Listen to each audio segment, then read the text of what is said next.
respetando la planificación en el horario de la clase, comenzamos. Buenas tardes, estimados participantes. Bienvenidos. Damos inicio a la segunda y última clase en vivo del periodo 2026-6 para la unidad curricular Neuropsicología Clínica, sección R1. Quien les habla, la profesora y tutora Yosbeli Vázquez. El objetivo de este espacio de aprendizaje es recordarles la dinámica de funcionamiento de la asignatura, su estructura y un breve resumen teórico de las unidades 2, 3 y 4.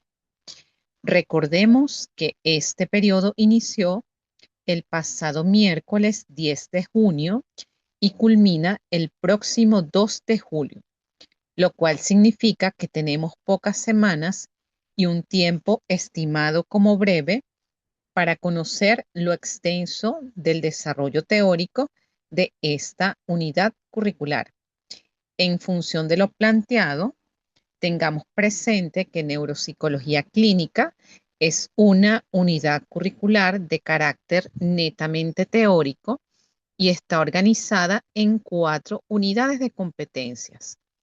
En la primera clase en vivo nos enfocamos en desarrollar la unidad 1. En esta conoceremos de manera resumida las unidades 2, 3 y 4. Como ustedes bien saben, la evaluación para esta unidad curricular consta de la realización de 2 cuestionarios que cada uno tiene un valor del 50%. El cuestionario número 1 tiene como propósito evaluar las unidades 1 y 2.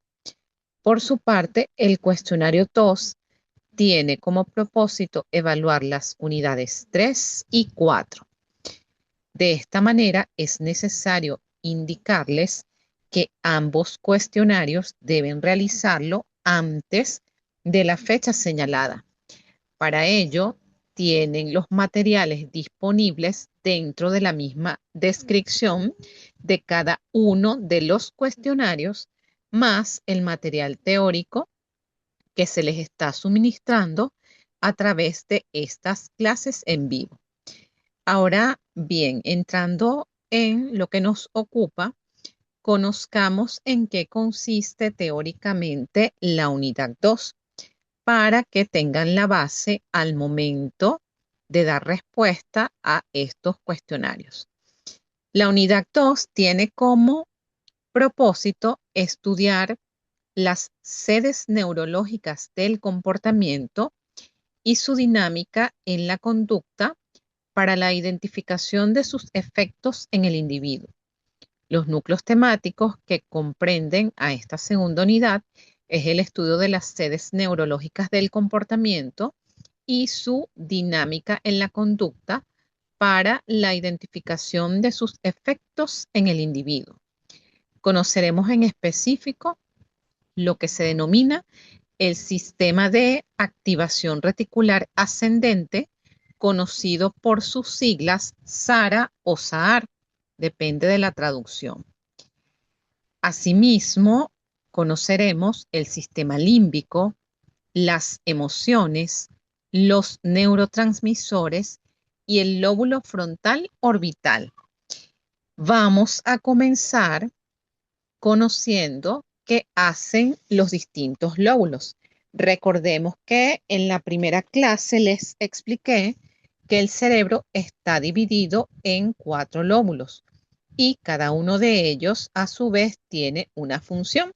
En dicha clase indiqué que me tomaría la primera parte de esta clase para explicar dónde estaba alojado y cuáles eran sus funciones.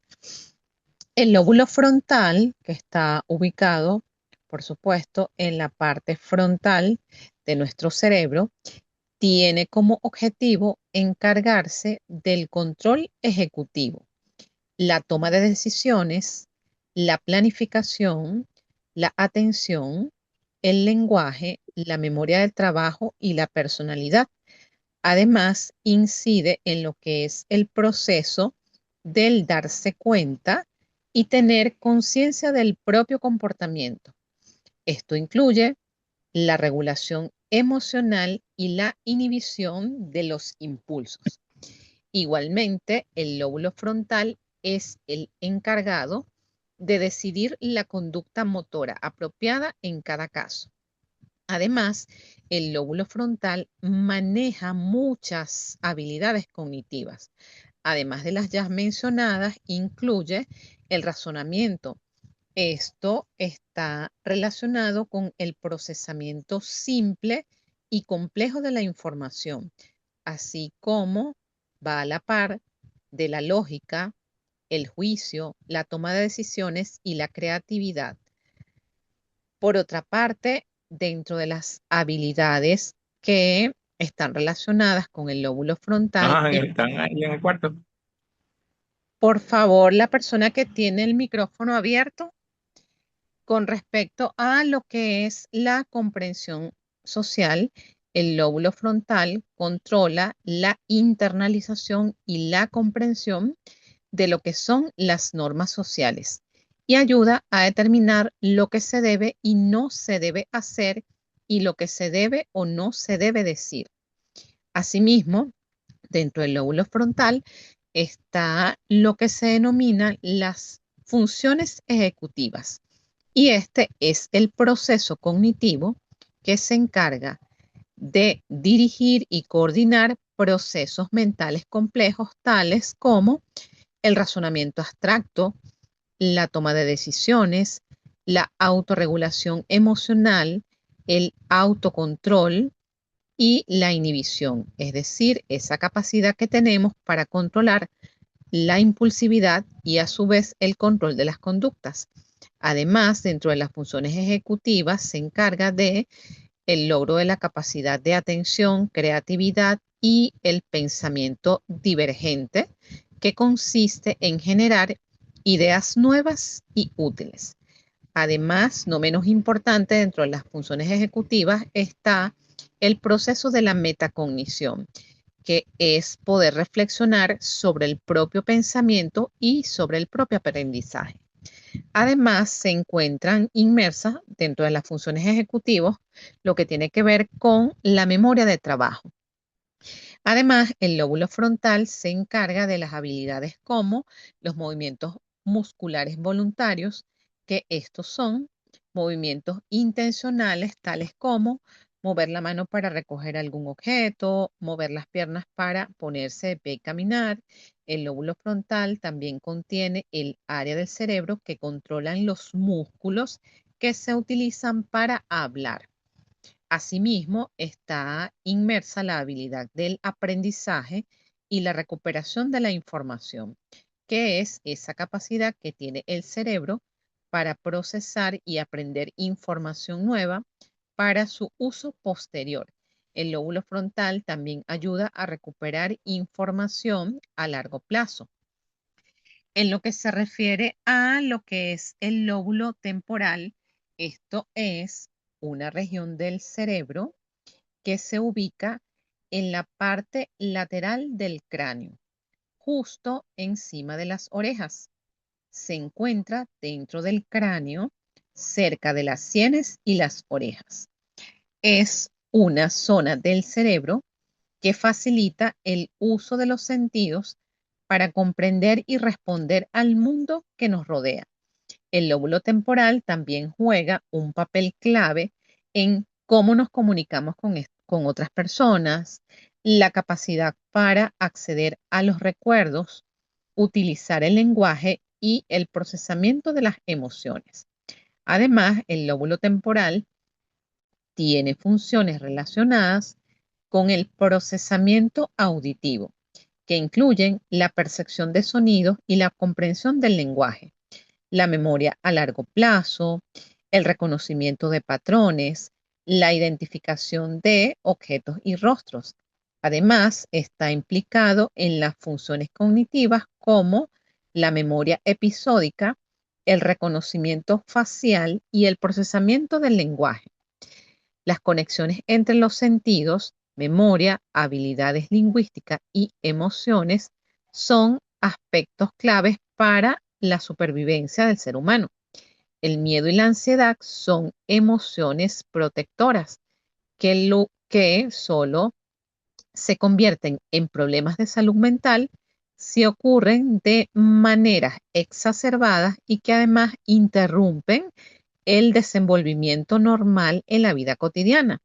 Las conexiones entre los recuerdos y las emociones van a ayudar a utilizar experiencias pasadas para reconocer el peligro y evitarlo. En resumen, el lóbulo temporal agrupa lo que son las funciones de comprensión del lenguaje, memoria auditiva y las emociones. El lóbulo parietal, por su parte, es aquel que se encarga del procesamiento sensorial, del proceso de atención y el de orientación espacial. Es decir, cómo nosotros nos estructuramos y nos ubicamos en los distintos espacios y contextos. Está involucrado en el mapa de dónde actuar, integrando la información sensorial interoceptiva, que es toda esa estimulación o esa información que recibimos de nuestro cuerpo, como los músculos, las articulaciones y los tendones. Integra lo que es la información sensorial exteroceptiva, que es toda esa estimulación que recibimos del exterior. Al lóbulo parietal se le atribuyen básicamente funciones sensitivas, asociativas, así como de reconocimiento del espacio. Dentro del lóbulo parietal están implicadas también funciones como la percepción sensorial, la atención selectiva y, como ya he señalado, la orientación espacial.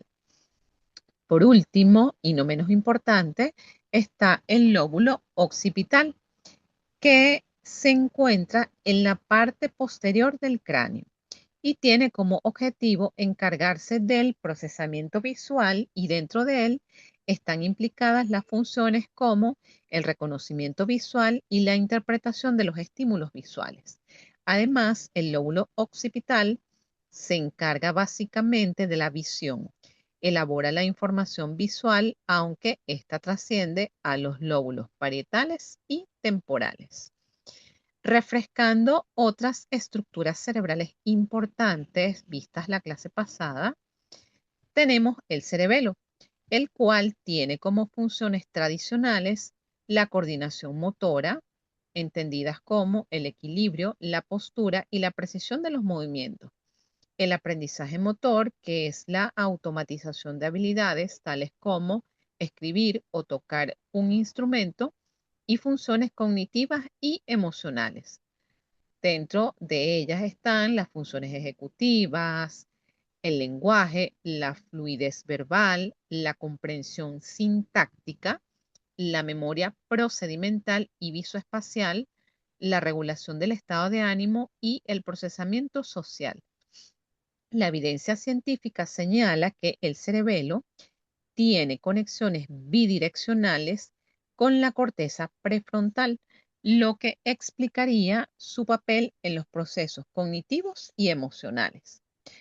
Con respecto a otra de las estructuras cerebrales que regulan el sistema nervioso, debemos mencionar el hipotálamo, que se encarga de regular la homeostasis, la temperatura, los mecanismos de sed, hambre y el equilibrio neuroendocrino.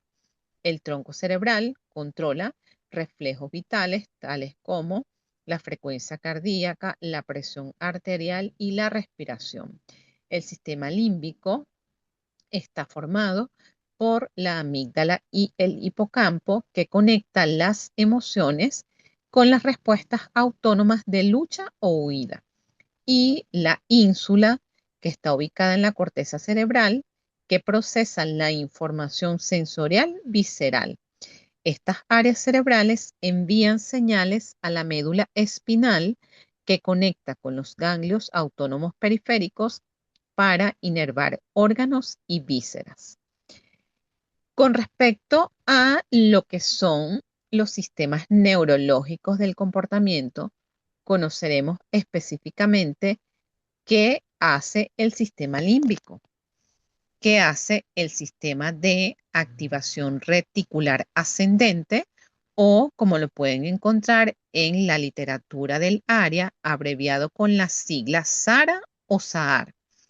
El sistema límbico es lo que se conoce como el principal responsable de la vida afectiva y a su vez es partícipe en el aprendizaje y la memoria. El sistema límbico está formado por un conjunto de estructuras cerebrales que responden a ciertos estímulos ambientales produciendo respuestas emocionales básicas tales como el miedo, la alegría, el enojo o la tristeza. Es aquella estructura que se encarga de las emociones, la motivación, la memoria y el aprendizaje. Asimismo, está implicada en funciones como la regulación emocional, la motivación y la memoria emocional. El sistema límbico es la estructura que prevalece en el procesamiento de las emociones.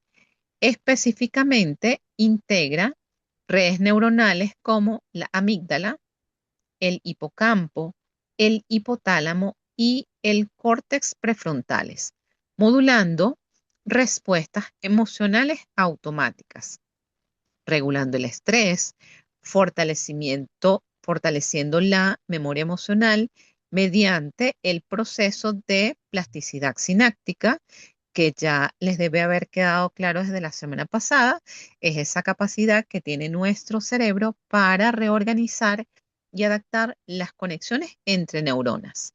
Además de esta plasticidad sináptica a través de los distintos circuitos bioquímicos. La amígdala detecta, o es la estructura encargada de detectar las señales de amenazas y activa respuestas de miedo o defensa. Por su parte, el hipocampo vincula recuerdos con emociones y es en esta estructura donde se crean las memorias afectivas. El hipotálamo, por su parte, conecta emociones con respuestas fisiológicas, entre las cuales tenemos el ritmo cardíaco y la sudoración. La corteza prefrontal regula e interpreta emociones, ayudando al control de los impulsos. El conjunto de núcleos cerebrales que regulan las emociones forman lo que se denomina el sistema límbico, que incluye el área ventral tegmental, el núcleo accumbens, el hipocampo, los núcleos sectales laterales y la corteza frontal. Recientemente, otras estructuras fueron adicionadas a lo que se conoce como el sistema límbico tradicional, y estas son la amígdala y la corteza orbitofrontal. El sistema límbico, junto con las estructuras de la corteza frontal, procesan lo que son los estímulos emocionales y los integran a funciones cerebrales complejas, las cuales incluyen decisiones racionales, expresión e interpretación de conductas sociales e incluso la generación de juicios morales. Por favor, la persona que tiene abierto el micrófono, silenciarlo. César Prince.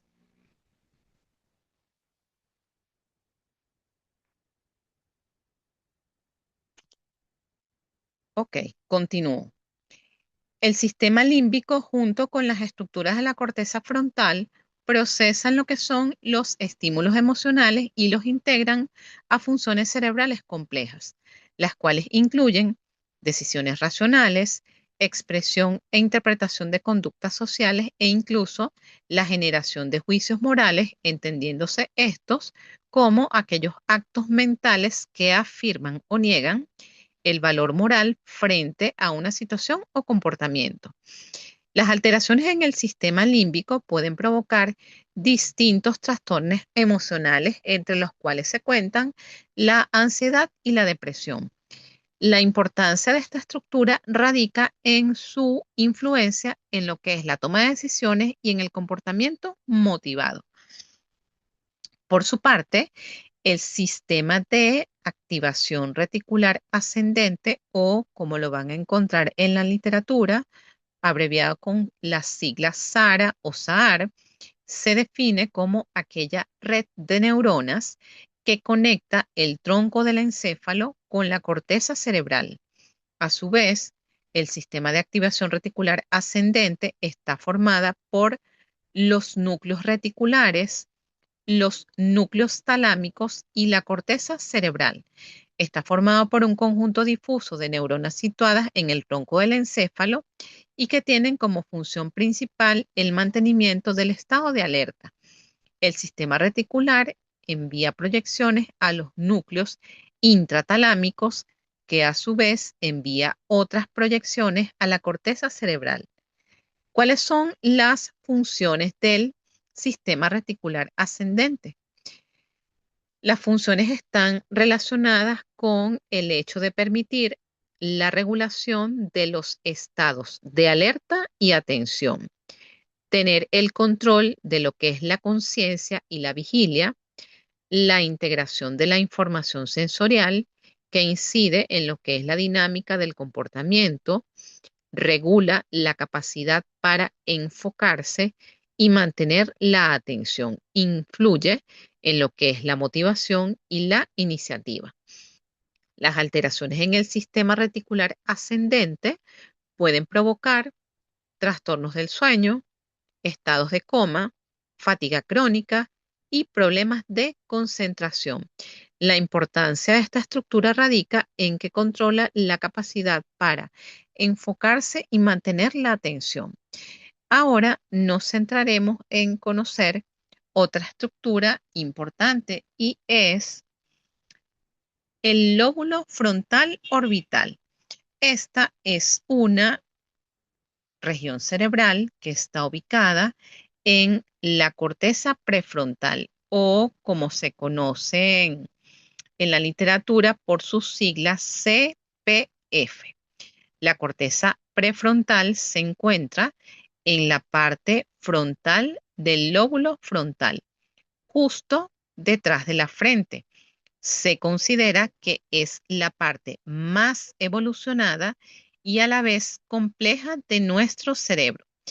Ya sabemos de las investigaciones recientes en neurociencias que esta es una estructura que termina de consolidarse alrededor de los 25 años y que permite eh, el- unas funciones mentales mucho más estables en relación con el logro de la autorregulación emocional y la autorregulación conductual. La corteza prefrontal está a su vez formada por la corteza prefrontal dorsolateral, que es la región involucrada en la toma de decisiones y la planificación, y la corteza prefrontal ventromedial, que es la encargada de la regulación emocional y la toma de decisiones emocionales. La corteza orbitofrontal se refiere a esa porción ventral del lóbulo frontal que se encuentra en la fosa craneal anterior, recubriendo el techo de la órbita ósea. Forma parte de la corteza prefrontal del lóbulo frontal e incluye las áreas del Brockman 10, 11, 12, 13 y 14. A diferencia de otras áreas de la corteza prefrontal, la corteza orbitofrontal recibe proyecciones específicamente del núcleo magnocelular medial del tálamo medio dorsal. Está estrechamente relacionada con el bulbo y el tracto olfatorio, que si lo recuerdan de la clase pasada, son uno de los nervios craneales. Estas estructuras recorren el surco olfatorio, que separa el giro recto del giro orbitario medial de la corteza orbitofrontal. Recibe e integra información procedente de todas las modalidades sensoriales, es decir, de el gusto, el olfato, el área somatosensitiva, auditiva y visual, así como información sensitiva visceral y motora visceral. La corteza orbitofrontal funciona como parte de diversas redes cerebrales. Tiene conexiones recíprocas directas con regiones del lóbulo temporal, como lo es la amígdala, la corteza orbital, el hipocampo y otras regiones corticales, como lo es la corteza cingulada, el núcleo caudado, el hipotálamo y el área tegmental ventral. Por lo tanto, La corteza orbitofrontal, de manera general, desempeña un papel importante en lo que es la modulación del comportamiento motivacional, emocional y social. ¿Cuáles son las funciones del lóbulo frontal orbital? Incide también en lo que es el procesamiento emocional, social y en la regulación del comportamiento impulsivo, en la toma de decisiones y en la resolución de problemas. Dentro de la dinámica del comportamiento está relacionada con la regulación de la capacidad para poder gestionar impulsos y emociones. A su vez, influye en la empatía y la comprensión social. Las alteraciones en el lóbulo frontal orbital pueden provocar problemas de control de los impulsos, agresividad o dificultades sociales. Incluso una afectación en el lóbulo frontal orbital puede dar origen a ciertos trastornos de personalidad o lo que se conoce como la pseudopsicopatía. La importancia de esta estructura radica en que tiene el objetivo de regular la capacidad para controlar los impulsos y las emociones. Cuando hablamos de emociones, estas se refieren a aquellos estados subjetivos y fisiológicos que influyen en la conducta y la experiencia. Cuando hablamos de las emociones, tenemos que partir que tenemos un repertorio básico, que son la alegría, la tristeza, el miedo, la ira, la sorpresa y el enojo. Todas ellas tienen como función regular el comportamiento motivado, permitir la comunicación social y la expresión emocional. Influye también en lo que es el proceso de memoria y el aprendizaje, a su vez que regula el comportamiento motivacional, motivado y la comunicación. La corteza orbitofrontal a veces la pueden encontrar también como área prefrontal orbitaria. Ayuda a modular los comportamientos sociales. La literatura reporta que los pacientes que presentan lesiones orbitofrontales pueden tornarse lábiles desde lo emocional o indiferentes a las consecuencias de sus acciones. Pueden encontrarse alternativamente eufóricos, burlones, vulgares e indiferentes a las situaciones sociales. Un traumatismo bilateral agudo en esta zona de las áreas prefrontales puede volver a los pacientes escandalosamente comunicativos, inquietos y socialmente impertinentes. Es muy probable que la desinhibición y las conductas anormales que suelen ocurrir con el envejecimiento y en muchos tipos de demencia sean el resultado de la degeneración del lóbulo prefrontal, sobre todo de la corteza orbitofrontal. Ahora, partiendo de la afirmación de que el cerebro humano es esa compleja red de neuronas que regula pensamientos, emociones y comportamientos y no funciona de manera aislada, debemos hablar de la influencia de lo que son las sustancias químicas que intervienen en su funcionamiento. Ahora conoceremos los llamados neurotransmisores. Estos son todas aquellas sustancias químicas que transmiten señales entre neuronas, permitiendo la comunicación entre ellas y regulando diversas funciones fisiológicas y psicológicas. Entre algunas de las más conocidas tenemos la dopamina, la serotonina, la norepinefrina y la acetilcolina. Conocidos también los neurotransmisores como aquellas biomoléculas que se encargan de transmitir la información de una neurona a otra por medio del proceso de la sinapsis. Cuando esto ocurre, la sustancia química se libera y actúa. Los neurotransmisores también se definen como aquellas moléculas esenciales para la comunicación neuronal y el funcionamiento del sistema nervioso. Su síntesis está mediada por diversas enzimas que convierten precursores metabólicos en neurotransmisores funcionales. Las alteraciones en estas enzimas pueden derivar en trastornos neurológicos y psiquiátricos, lo que hace que su estudio sea fundamental desde el área de la neuropsicología clínica y otras áreas de la psicología para la comprensión de enfermedades como los trastornos del estado de ánimo, las depresiones, la ansiedad, el trastorno afectivo bipolar, entre otros. Conocer estas sustancias y lo que hacen son fundamentales para entender cómo trabaja la mente.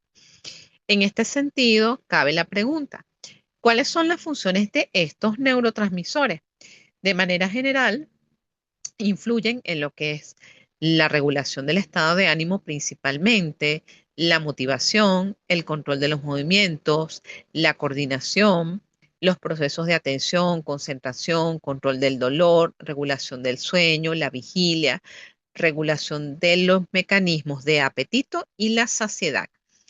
Si nosotros recordamos la caracterización que hacen los manuales diagnósticos como el DSM-5 acerca de la mayoría de los trastornos, podemos ver que en cada uno de ellos hay algunos déficits o alteración en algunas de estas sustancias conocidas como neurotransmisores. Vamos a hablar ahora de algunos ejemplos de esta relación entre neurotransmisores y emociones. En primer lugar, tenemos la dopamina, que ya sabemos ha sido muy divulgada en los últimos tiempos, sobre todo en TikTok, en Instagram, con los famosos shock de dopamina que genera precisamente el escroleo. La dopamina se asocia con los sistemas de recompensa y el placer. Está relacionado con la sensación de placer, bienestar y relajación. Su función no se limita solo a generar sensaciones de placer, sino también es crucial para impulsar la motivación, refuerza la conducta orientada a objetivos, participa en el sistema de recompensa, regula ese sentido de deseo y el placer anticipado y es clave en el aprendizaje, el movimiento y la toma de decisiones. Se considera que es mucho más que el neurotransmisor del placer, es el motor neurobiológico que nos empuja a actuar. Cada vez que anticipamos una recompensa, este sistema de la dopamina se activa, reforzando decisiones, hábitos y comportamientos. A través de los circuitos precisos en el área tegmental ventral, el núcleo accumbens y la corteza prefrontal, el cerebro evalúa qué vale la pena perseguir y qué se queda en el camino. Esta activación anticipatoria, más que la recompensa misma, guía la conducta dirigida a objetivos, moldeando expectativas y aprendizaje. Esta arquitectura cerebral, fundamental para la motivación adaptativa, también es altamente vulnerable a la adicción. Ahora, tenemos la sustancia denominada serotonina. Es aquel neurotransmisor que controla no solamente el estado de ánimo, sino controla la temperatura corporal, el sueño, el deseo sexual, el mecanismo de la ansiedad y la regulación del apetito. Es mayormente conocido como el regulador del estado de ánimo y el bienestar. Es esencial para mantener un estado de ánimo positivo y un sentido general de bienestar en nuestras vidas. Es un neurotransmisor esencial para la regulación del pensamiento, influenciando la flexibilidad cognitiva, la toma de decisiones y el procesamiento emocional. Su acción principal ocurre en la corteza prefrontal y el sistema límbico, modulando la manera en que la información es procesada y evaluada. Investigaciones del área de las neurociencias muestran que niveles adecuados de serotonina favorecen la adaptabilidad mental, permitiendo transitar entre diferentes perspectivas y estrategias. mientras que su deficiencia puede generar rigidez cognitiva, indecisión y patrones de pensamiento negativos. Este circuito córtico estriado talamo cortical es particularmente sensible a la serotonina y está implicado en el control de la rumiación mental, que es uno de los criterios diagnósticos del trastorno obsesivo compulsivo. Cuando los niveles de serotonina son bajos, la hiperactividad en este circuito puede dar lugar a pensamientos intrusivos y obsesivos, que son frecuentes, como lo acabo de decir, en trastornos como el TOC o el trastorno obsesivo compulsivo y la depresión. Asimismo, su influencia en la amígdala y el hipocampo permite la regulación del sesgo emocional en el pensamiento, favoreciendo un equilibrio entre racionalidad y emoción. Hablemos ahora de la norepinefrina. Este neurotransmisor está relacionado con la atención y el estrés. Está encargado de aquellas respuestas de lucha-huida. La disfunción de la norepinefrina puede contribuir a los síntomas del trastorno por déficit de atención con hiperactividad, conocido como TDAH, depresión y ansiedad.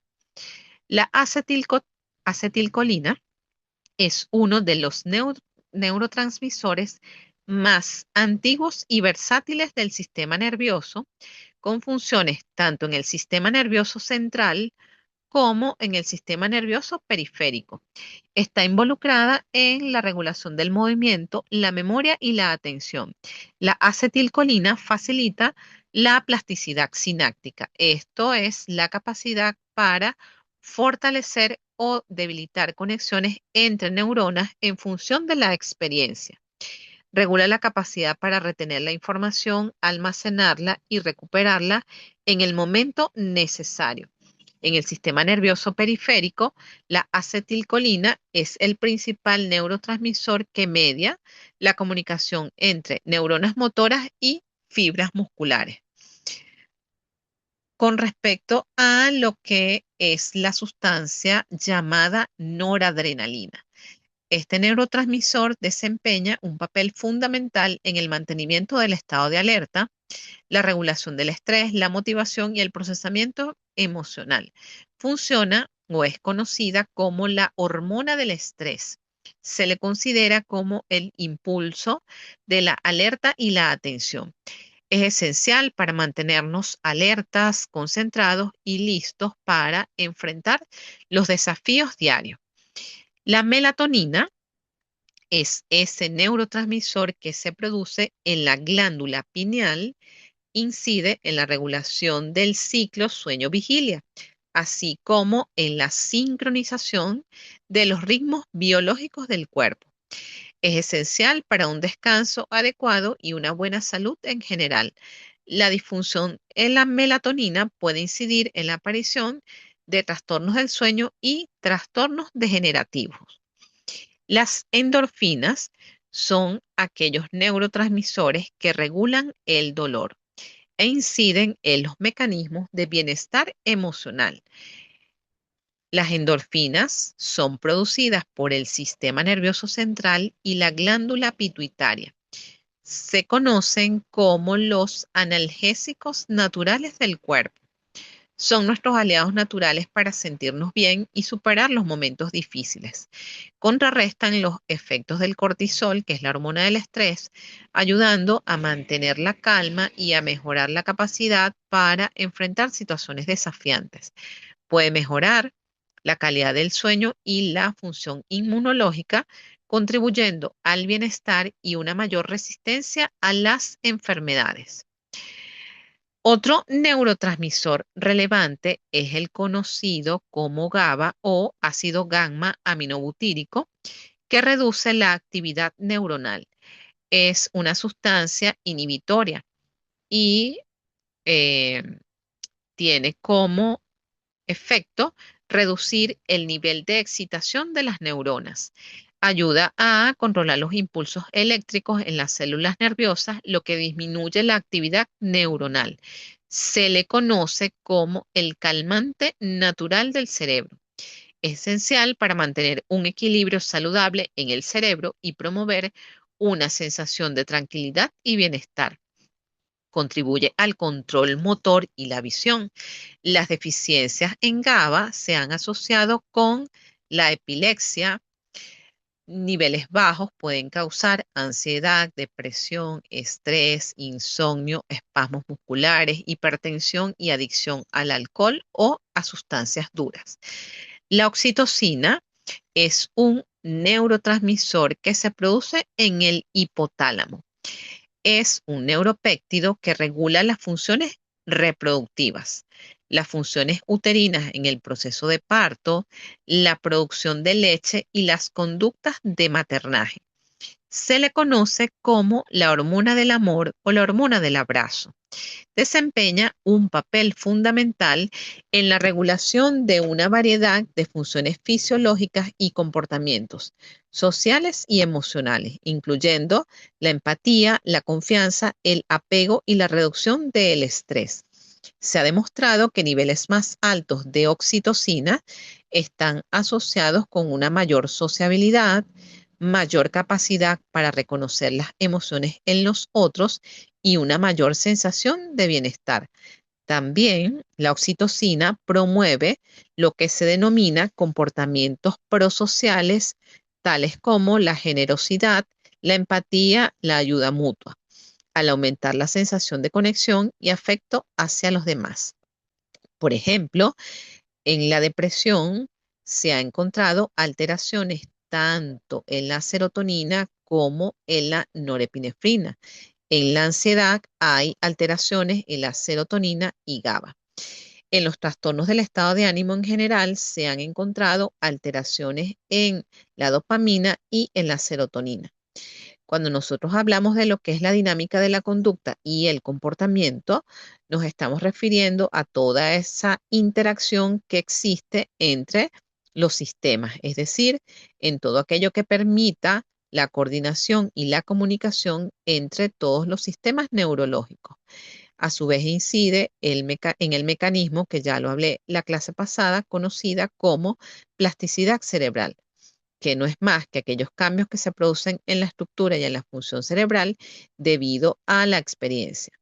A su vez, esta plasticidad cerebral está facilitada por el establecimiento y la formación de todas esas conexiones neuronales. La plasticidad cerebral estructural permite cambios físicos en las neuronas y la sinapsis, lo que se refleja en la creación de nuevas conexiones tras el aprendizaje. Por su parte, la neuroplasticidad funcional facilita la reorganización de funciones en áreas cerebrales. Por ejemplo, en la recuperación tras la presencia de un accidente cerebrovascular. El desarrollo cerebral también se refiere a la maduración y al crecimiento cerebral en las diferentes etapas de la vida. ¿Cuáles son los efectos en el individuo?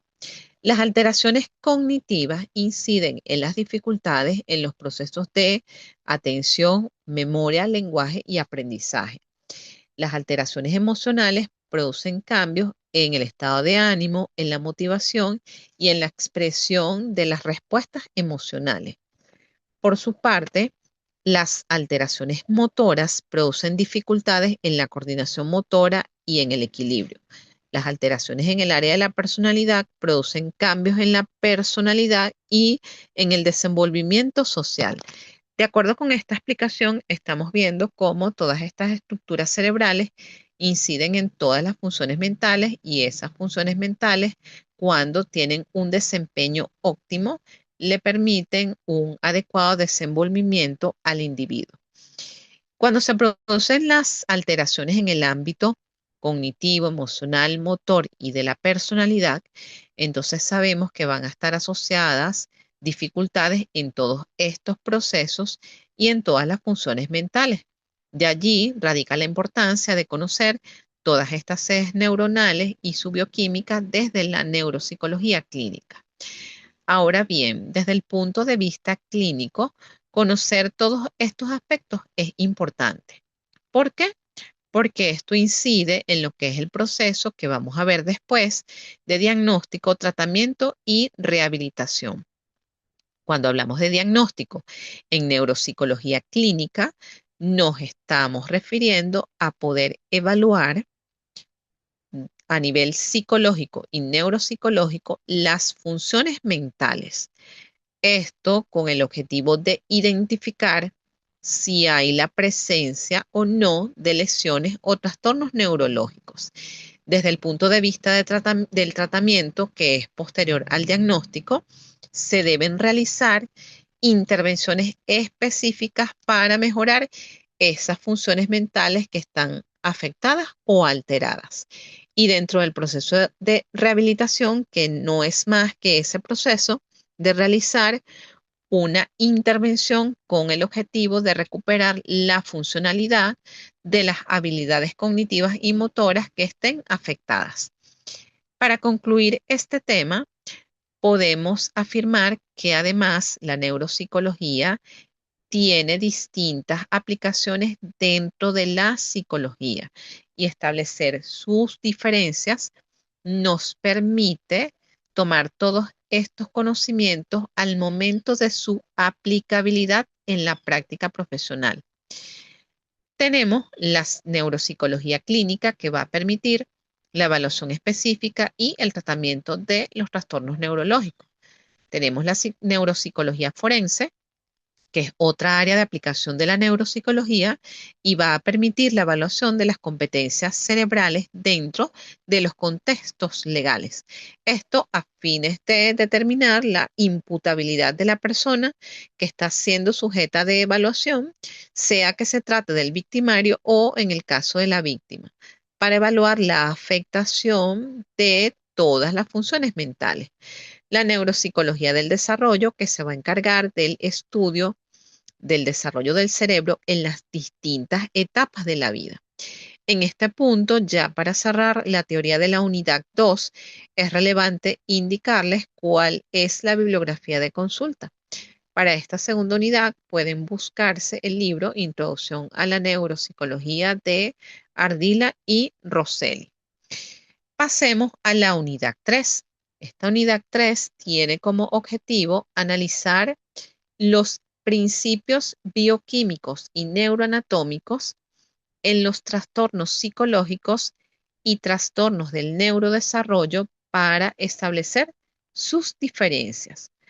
Profundizaremos en los núcleos temáticos de esta unidad a través de conocer los principios bioquímicos y neuroanatómicos de los trastornos de ansiedad, los trastornos del estado de ánimo, los trastornos de la conducta alimentaria, los trastornos del sueño, los trastornos de la personalidad, los trastornos del neurodesarrollo y los trastornos neuropsicológicos.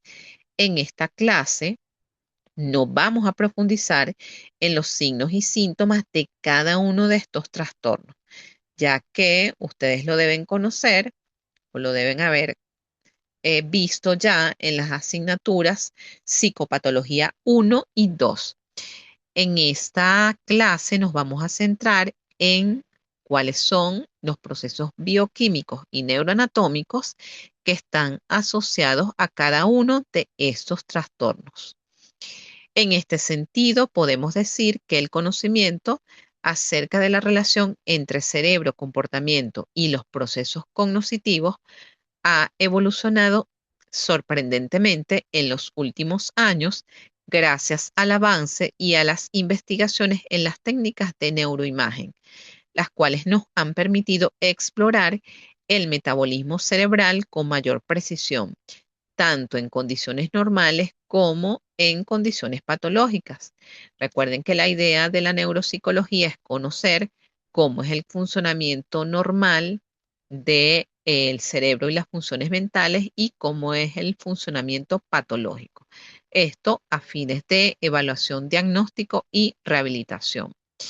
Los estudios de resonancia funcional en personas neurológicamente intactas, es decir, que no tienen ningún tipo de daño, han revelado que todos los aspectos de la cognición dependen de la actividad integrada de diversas áreas cerebrales.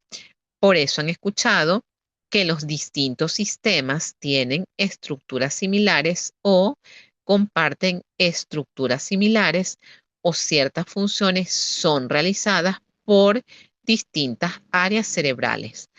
A esto se refiere la actividad integrada.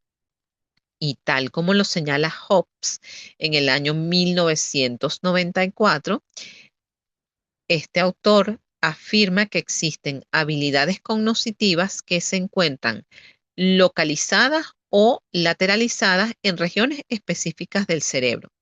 Y en contraste, otras habilidades tienen una base neuronal ampliamente distribuida y las alteraciones en estos dominios no resultan de lesiones discretas, sino de daños más extensos.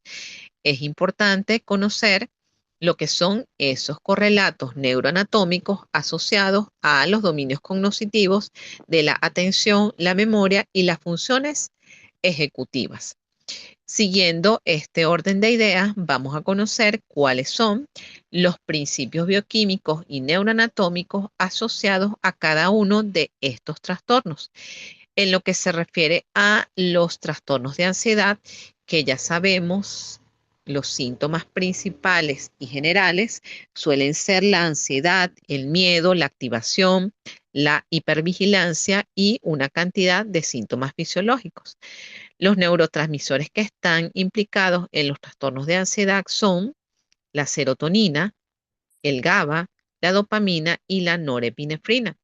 Las regiones cerebrales que están implicadas en los trastornos de ansiedad son la amígdala cerebral y el hipocampo. Recordemos que el hipocampo tiene que ver con esa función de la memoria. Por eso, dentro de los trastornos de ansiedad, podemos ver que una de las funciones afectadas es la parte de la memoria a corto plazo. Otra de las estructuras importantes dentro de los trastornos de ansiedad está también la corteza prefrontal y el encéfalo. ¿Cuáles son los mecanismos bioquímicos asociados?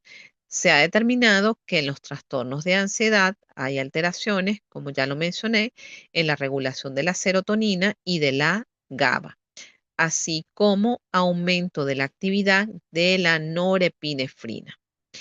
Con respecto a lo que son los trastornos del estado de ánimo, ya sabemos que los síntomas están mayormente enfocados en estado de ánimo deprimido, en manías, que es el aumento de la conducta motora, irritabilidad, cambios frecuentes de humor, trastorno del sueño, trastorno de la actividad, anedonia, que es esa incapacidad para experimentar placer.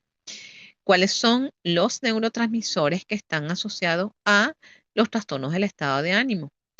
Para este caso son la serotonina, la norepinefrina y la dopamina. ¿Cuáles son las regiones cerebrales inmersas en los trastornos del estado de ánimo? El hipocampo, la amígdala, la corteza prefrontal y el núcleo accumbens. ¿Cuáles son los mecanismos bioquímicos implicados? En los trastornos del estado de ánimo, las investigaciones han determinado que hay alteraciones en la regulación tanto de la serotonina como la norepinefrina, que casi siempre está asociado a periodos de ingesta compulsiva de alimentos combinados con purgas.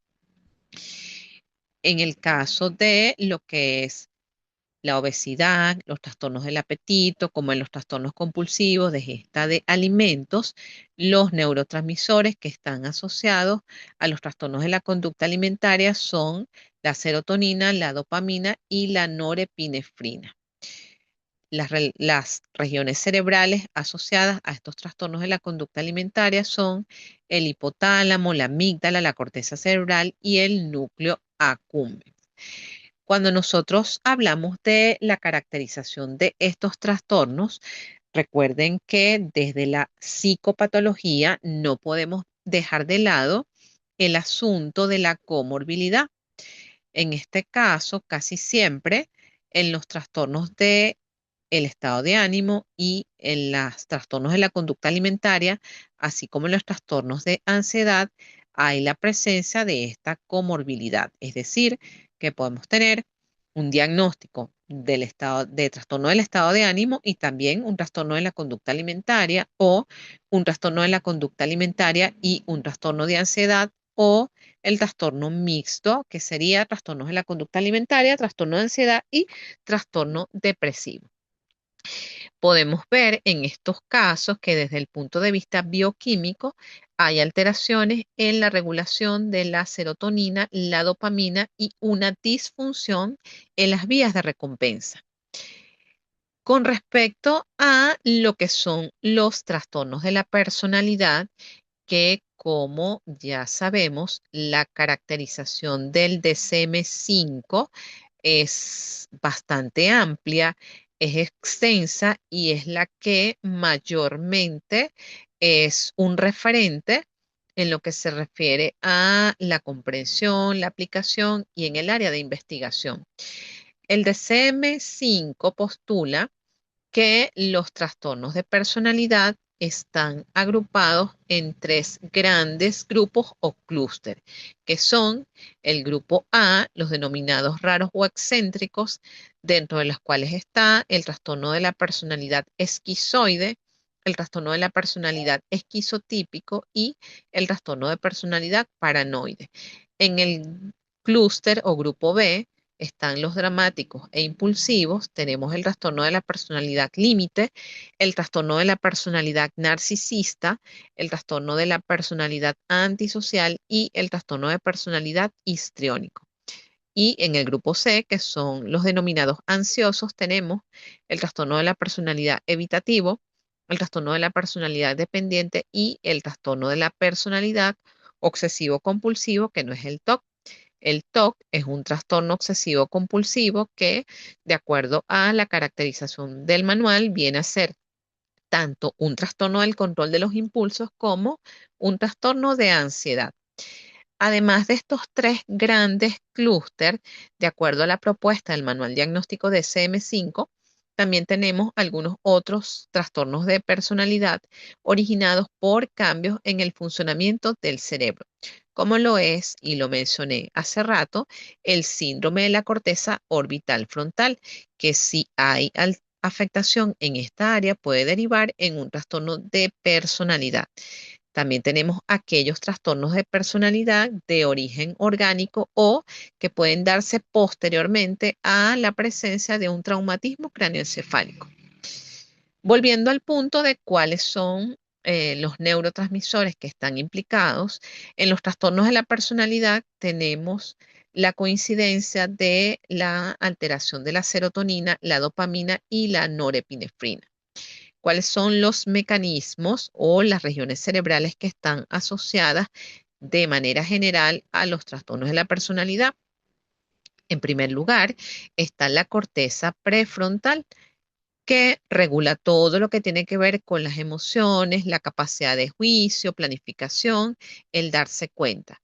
Las estructuras comprometidas serían la amígdala, el hipocampo y el tronco del encéfalo. Las evidencias desde la neuroimagen muestran que no hay lesiones, sino que hay redes alteradas. Esto quiere decir que no hay una localización específica, sino que hay un conjunto de zonas o de redes que están alteradas y esto produce la disfunción asociada a los trastornos de la personalidad. Hallazgos consistentes indican disfunciones en circuitos cerebrales, no daños focalizados.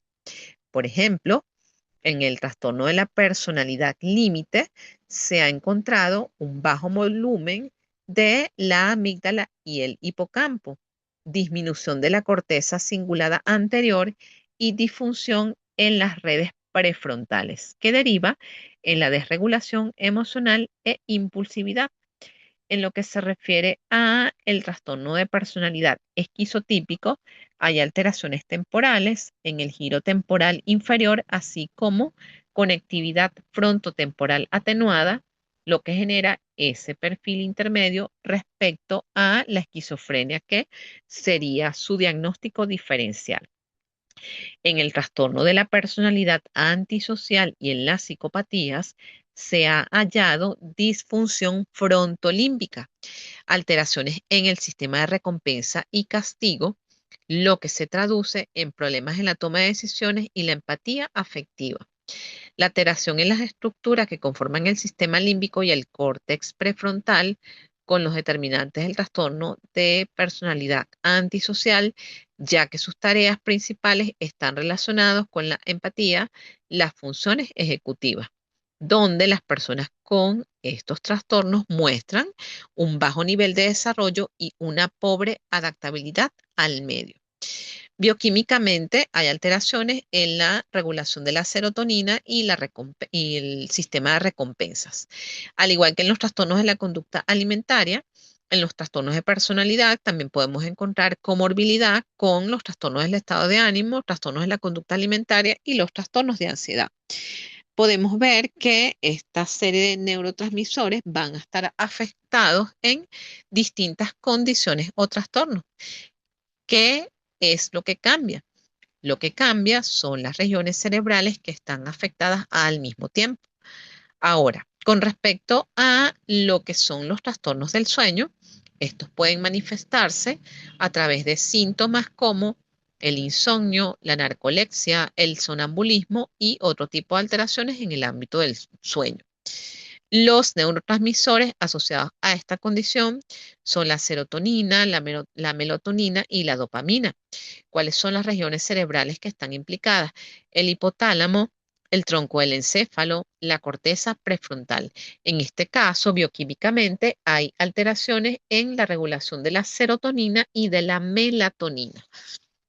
Con respecto a lo que son los trastornos del neurodesarrollo, que sabemos hay una amplia variedad de condiciones dentro de las cuales está el trastorno del espectro autista, conocido como TEA, el trastorno por déficit de atención con hiperactividad o TDAH, los trastornos del aprendizaje, dislexia, disgrafia, discalculia, los trastornos del lenguaje y algunas otras condiciones. En este caso, tampoco me voy a detener en la sintomatología de cada uno. Recuerden que para ello tenemos la caracterización que hacen los manuales de psicopatología y los manuales diagnósticos de SM5 y CIE-11. ¿Cuáles son los neurotransmisores que están afectados en los trastornos del neurodesarrollo? Partimos de la idea de que los trastornos del neurodesarrollo son una serie de condiciones que aparecen en las etapas del desarrollo y afectan el funcionamiento de diversas áreas. Los cambios no son únicos para cada trastorno, pero hay patrones que se repiten en la literatura, como la afectación de la dopamina, que es el principal neurotransmisor que está alterado en el trastorno por déficit de atención con hiperactividad. Hay hipoactividad dopaminérgica en la vía mesocortical y mesolímbica, lo que afecta el control inhibitorio y la regulación atencional. En el caso de el TEA o trastorno por déficit, trastorno del espectro del autismo, también se han descrito alteraciones en la señalización dopaminérgica, aunque menos consistentes relacionadas con conductas repetitivas y recompensa social. La serotonina se han encontrado niveles elevados de serotonina del 20 al 30% de niños con TEA y la norepinefrina que está presente en el trastorno por déficit de atención e hiperactividad que regula la alerta, la atención sostenida y la función ejecutiva a través de la corteza prefrontal. Hay un desequilibrio en GABA, perdón, y están relacionados con las conductas repetitivas y sensoriales. ¿Cuáles son las regiones cerebrales que están inmersas en los trastornos del neurodesarrollo? La corteza prefrontal dorsolateral y la orbitofrontal. La corteza cingulada anterior que regula la impulsividad en el TDAH y la rigidez cognitiva en TEA. La amígdala que está relacionada con hiperactivación en el trastorno por déficit de atención con hiperactividad. En el caso del TEA, hay alteración del volumen y activación relacionada con reconocimiento de emociones y ansiedad social.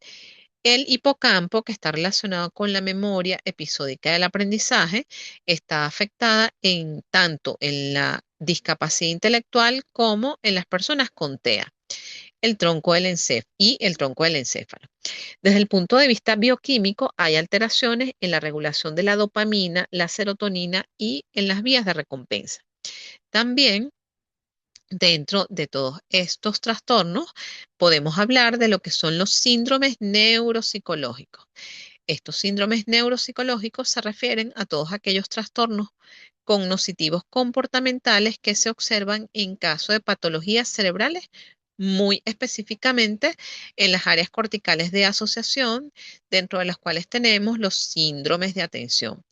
Si hay alteración de la atención sostenida, está implicada la corteza frontal y el sistema reticular. Si está comprometida la atención selectiva, será la corteza parietal y la prefrontal. Si la alteración es la atención dividida, serán las redes frontoparietales, las áreas cerebrales implicadas. Asimismo, estaría la afasia, trastorno donde hay dificultad en la expresión del lenguaje, la alexia, que es la incapacidad para reconocer las grafias de la letra, la agrafia, que tiene que ver con dificultad en la escritura, la acalculia, con dificultad en hacer cálculos, la agnosia, dificultad en el reconocimiento visual, la apraxia, dificultad para realizar habilidades manipulativas, la amnesia, que tiene que ver con la pérdida de la memoria, el síndrome disejecutivo, que tiene que ver con alteraciones en el lóbulo prefrontal. Están los delirios y las demencias. Acuérdense que en este caso son dificultad en el proceso de memoria.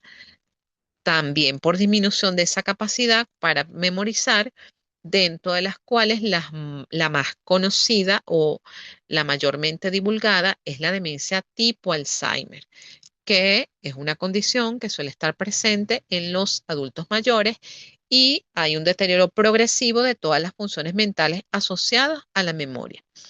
Es importante destacar que todos estos trastornos son complejos, son multifactoriales, es decir, no existe un solo factor que lo cause, sino que hay distintas causas y distintos orígenes que pueden dar lugar a todos estos tipos de trastornos que ya he mencionado y que la neurobiología es solo una parte de la ecuación, pero que para nosotros los psicólogos es importante de conocer porque esto nos va a permitir, a través de la evaluación neuropsicológica, poder conocer si un área está afectada, pues por dónde podría apuntar el diagnóstico.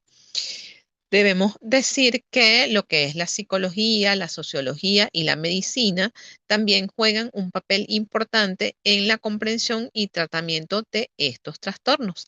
Las nuevas tendencias de investigación dan cuenta de la importancia de cómo el contexto ambiental y el contexto social influyen en la mayoría de la mejoría de estas condiciones o en su agravamiento.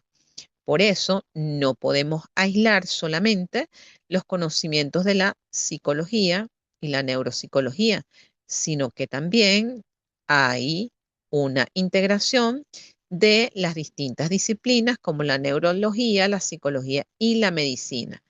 Es importante para esta unidad 3 puedan revisar la sinopsis de psiquiatría de los autores Sadot y Kaplan y los manuales de psicopatología, que el más conocido, al menos en la universidad, es el de Sandin, Belloc y Ramos, que además es un material de referencia no solo para neuropsicología, sino para varias unidades curriculares. Ahora bien, con respecto a la última unidad, que es la unidad 4, la cual tiene como objetivo el diseño de programas de rehabilitación neuropsicológicos orientados a mejorar la calidad de vida e integración sociolaboral en el paciente, conoceremos de manera breve cuáles son o cómo son los programas de rehabilitación desde una perspectiva neuropsicológica, dentro de lo cual tenemos que considerar cómo es la evaluación, cuáles son los tests y las pruebas neuropsicológicas mayormente utilizadas y cómo es el plan de intervención neuropsicológico. El diseño de programas de rehabilitación neuropsicológica implica varios pasos claves para mejorar la calidad de vida y la integración sociolaboral de los pacientes. ¿Por qué hablamos de calidad de vida? Porque la alteración de las funciones mentales inciden y alteran la calidad del funcionamiento del paciente. ¿Por qué hablamos de integración sociolaboral? Porque la mayoría de estas condiciones pueden generar situaciones incapacitantes, sobre todo aquellas que tienen que ver con la parte de la memoria que reducen esa capacidad de funcionamiento en la vida cotidiana. Bárbara Wilson, quien es la máxima autoridad en la rehabilitación neuropsicológica, define a este proceso como el conjunto de técnicas que tienen como finalidad mejorar el estado cognitivo, emocional, psicosocial y comportamental de una persona que ha sufrido un daño cerebral adquirido. Tiene como objetivo potenciar la neuroplasticidad del cerebro para que reorganice sus funciones y genere nuevas estrategias de adaptación.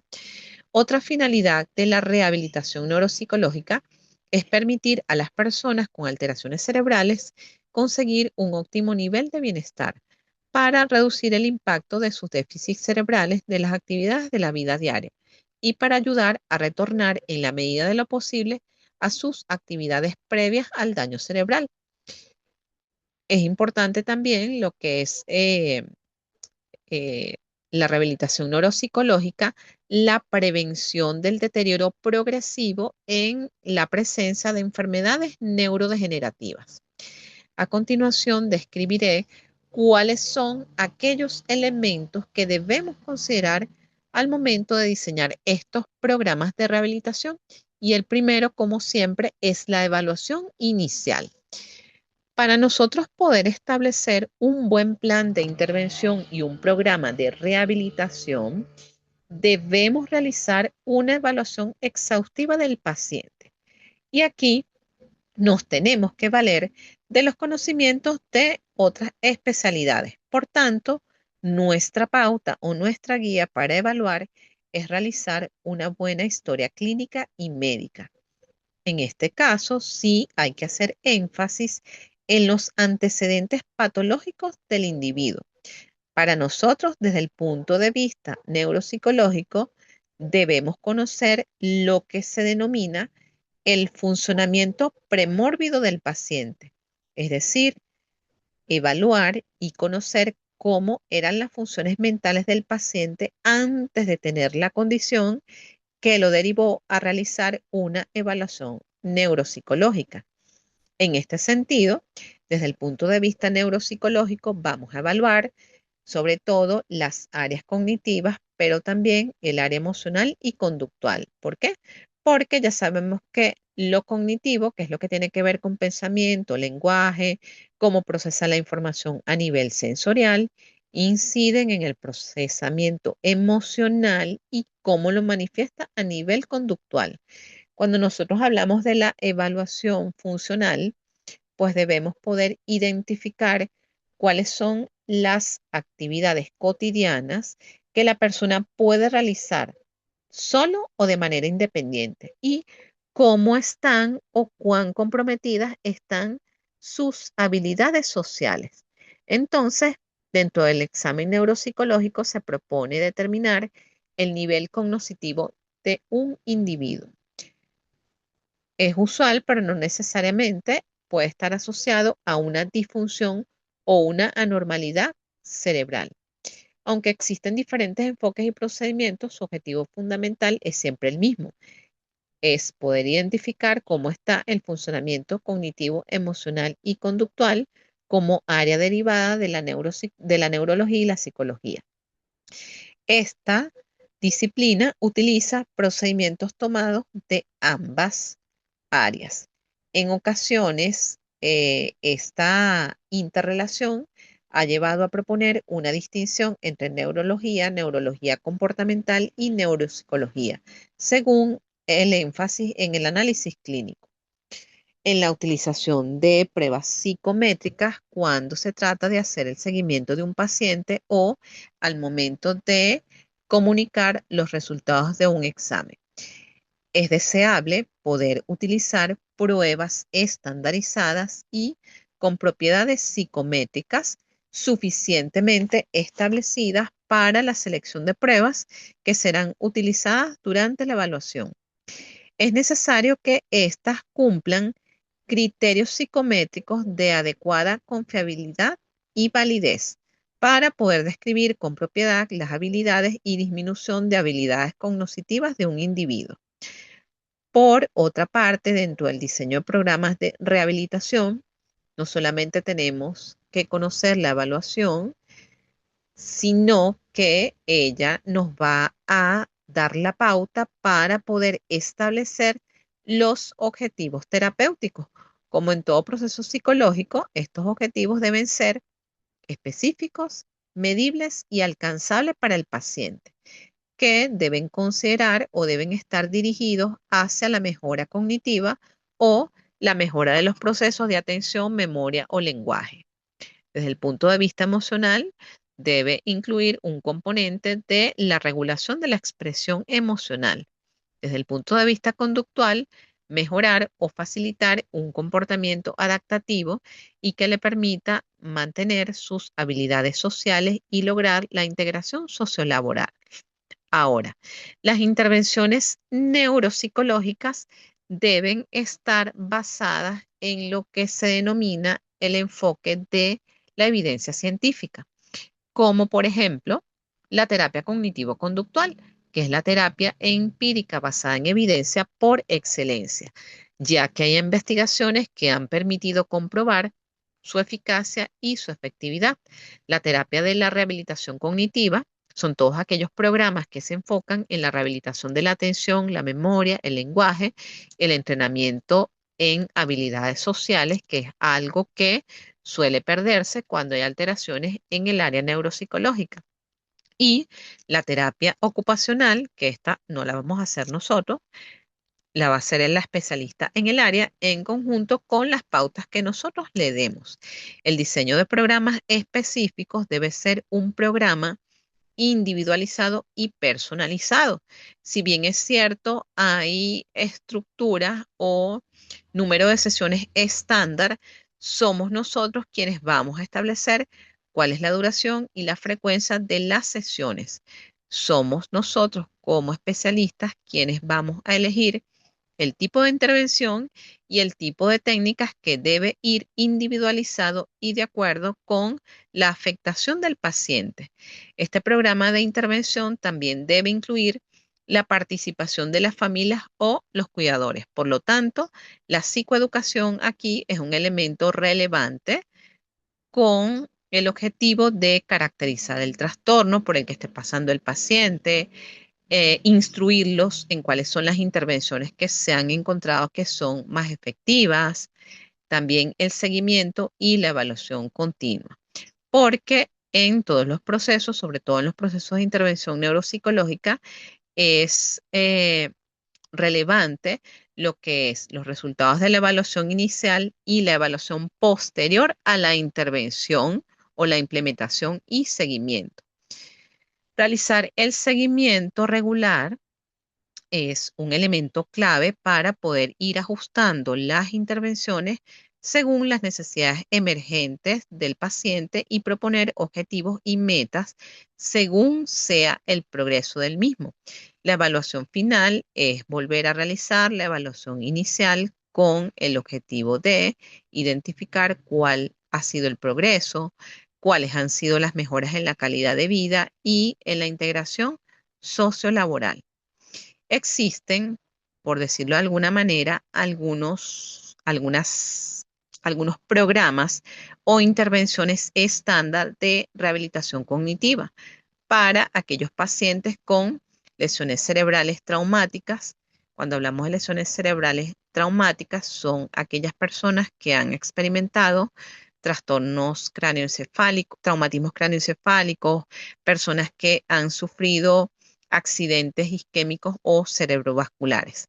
Tenemos los programas de terapia cognitivo-conductual para pacientes con trastornos de ansiedad, programas de entrenamiento de habilidades sociales para pacientes con trastornos del espectro del autismo. Ahora, cabe hacernos la pregunta, ¿cuáles son los recursos y materiales de los cuales nos valemos los psicólogos para hacer las evaluaciones específicas en esta área. Nos tenemos que valer de lo que son los manuales de terapia neuropsicológica, los resultados de las pruebas y escalas de evaluación neuropsicológica, los software de rehabilitación neuropsicológica, la colaboración e integración con otros profesionales de la salud y con los aportes ahora de lo que son estas herramientas que provienen de la inteligencia artificial. Cuando nosotros hablamos de la neuropsicología, no podemos obviar lo que son las pruebas neuropsicológicas. ¿Cuáles son algunas de las pruebas neuropsicológicas mayormente utilizadas al nivel clínico?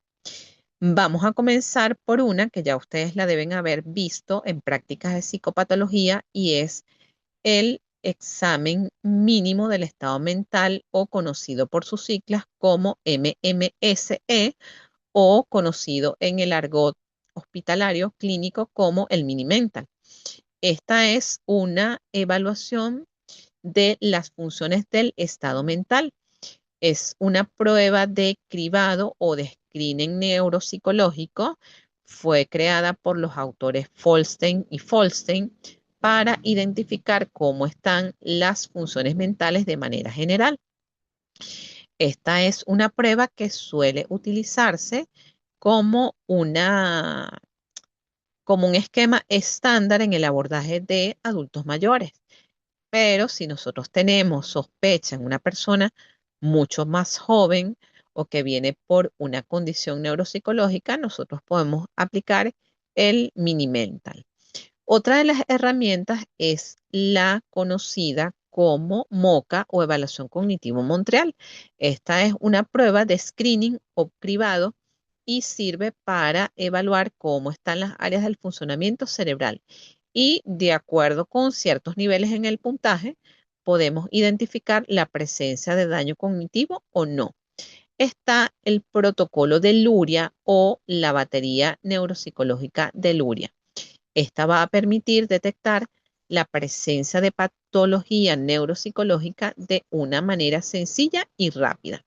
Existe una adaptación del protocolo original de Luria realizada por investigadores de la Universidad Central de Venezuela.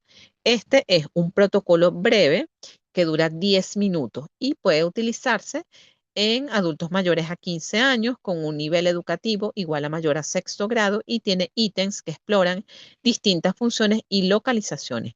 Es utilizada para evaluaciones pre y postoperatorias. Con respecto a lo que son las pruebas cortas de evaluación neuropsicológica, estas nos van a permitir discriminar cuál es el funcionamiento actual de las funciones mentales del paciente. Por ejemplo, les hablé de la adaptación del protocolo de Luria, porque la batería tradicional de Luria de Halter-Reitan es una batería que es muy larga, arroja muchísima información, pero el costo en tiempo es bastante extenso y en algunas ocasiones suele redundar en la evaluación de los mismos ítems. Entonces, si nosotros establecemos una evaluación individualizada, podemos seleccionar o elegir aquellas pruebas cortas. También debemos tener presente que algunos de los pacientes que tienen condiciones neuropsicológicas tienden a mostrar mucha lentitud en su procesamiento de la información y en sus respuestas verbales. Entonces, nosotros no podemos hacer un proceso de evaluación neuropsicológica que sea cansado para el paciente, sino más bien enfocarnos en aquellas pruebas que sean específicas de corto tiempo en aplicación para que podamos tener una impresión diagnóstica más rápida y podamos hacer intervenciones efectivas. Hablemos de lo que es la prueba llamada Cognistat. Esta es una prueba que fue creada por el grupo conductual en el norte de California. Tiene como objetivo evaluar funciones cognitivas de forma breve, pero discriminativa. Puede ser utilizada por todos los profesionales de la salud. Evalúa 5 grandes áreas como son lenguaje, memoria, construcción, cálculo y razonamiento. Específicamente es para determinar cómo está la conciencia, la orientación y la atención.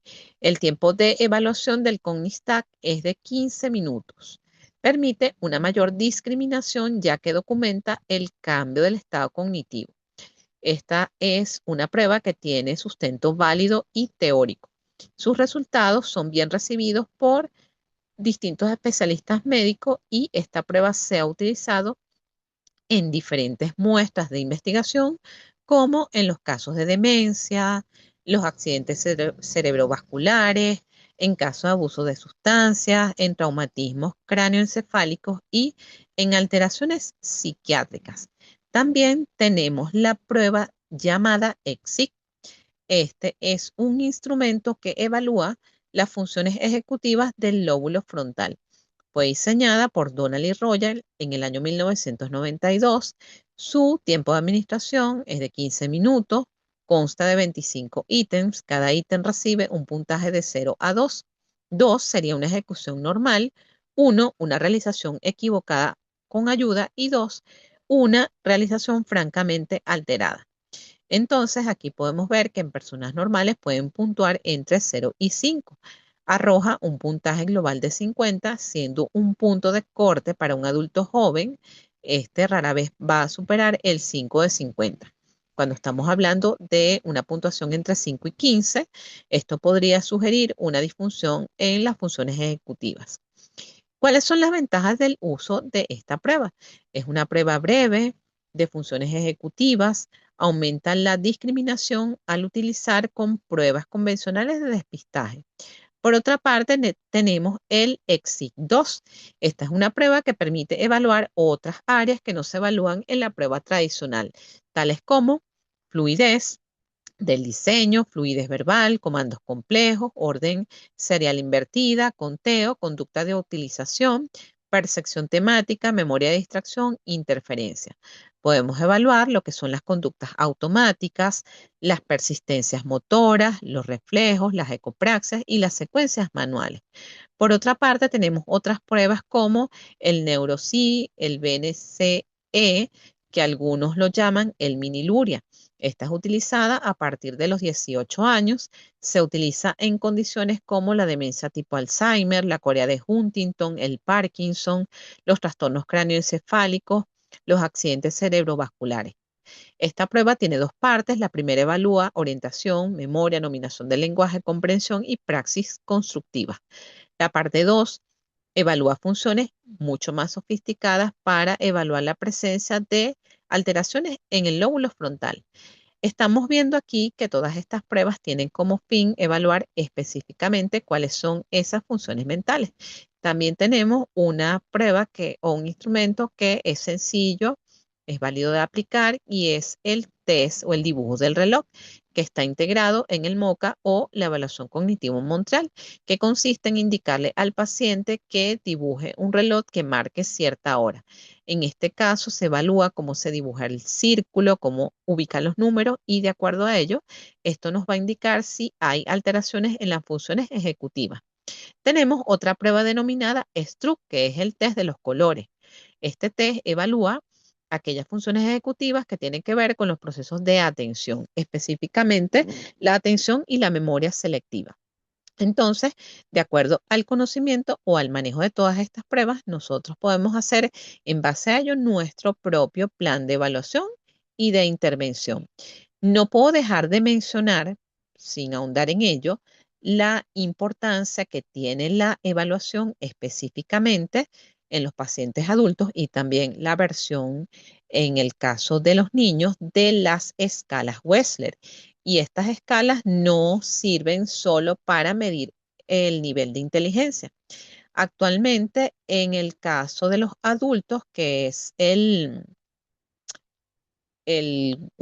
perdón, en el caso de los niños van por la versión 5, que es la versión vigente internacionalmente.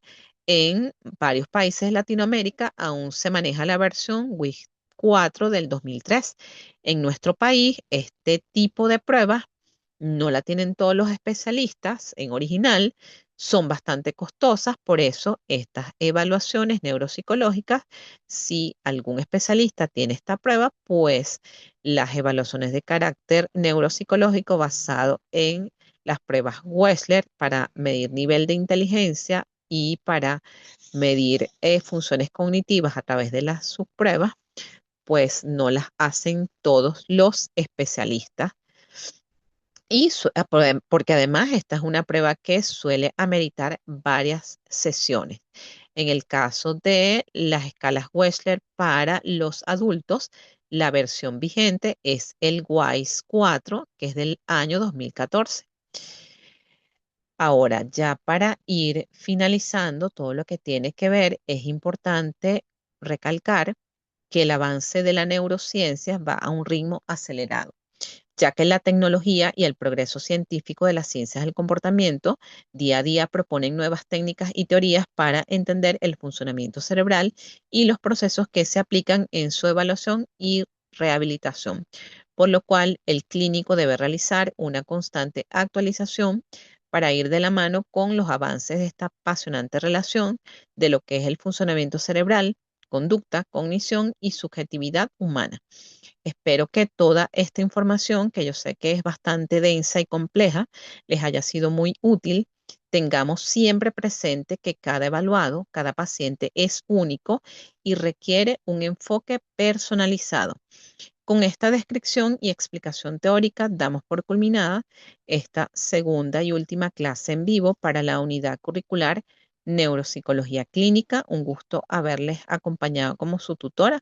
Muchas gracias por su atención. Que tengan éxito en sus evaluaciones. Este es el momento para sus comentarios, dudas, inquietudes, planteamientos. Pueden hacer uso del chat o pueden hacer uso del micrófono.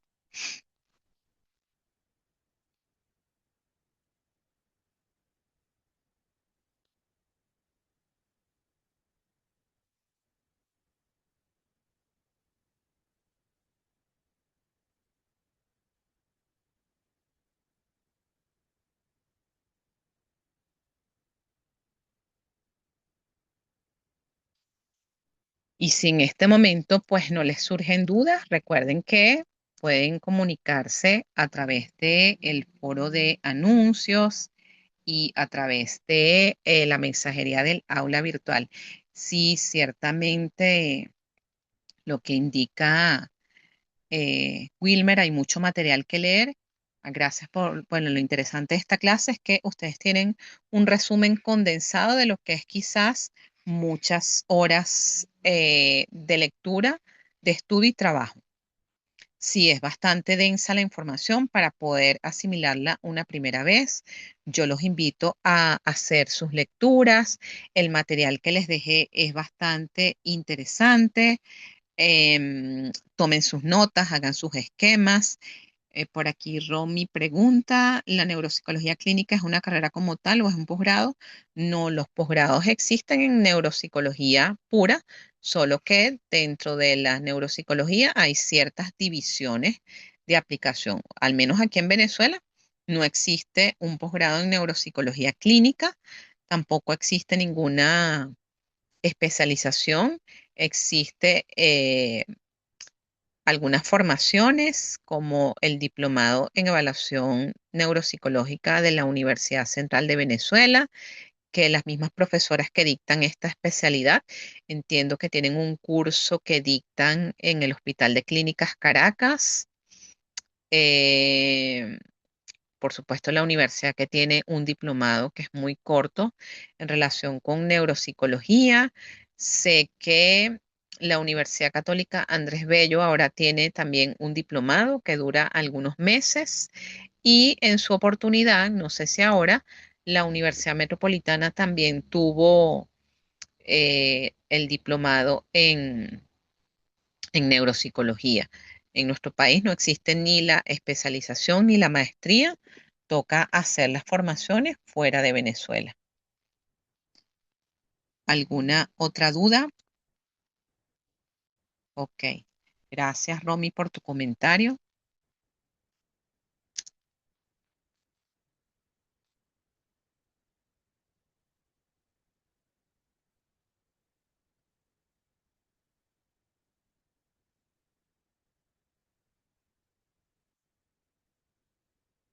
Recuerden que la grabación de esta clase les va a quedar disponible en el foro de anuncios una vez que se termine de procesar la grabación, siendo que no hay más dudas y comentarios. Damos por finalizada esta segunda clase en vivo para Neuropsicología Clínica, sección R1. Muchas gracias por su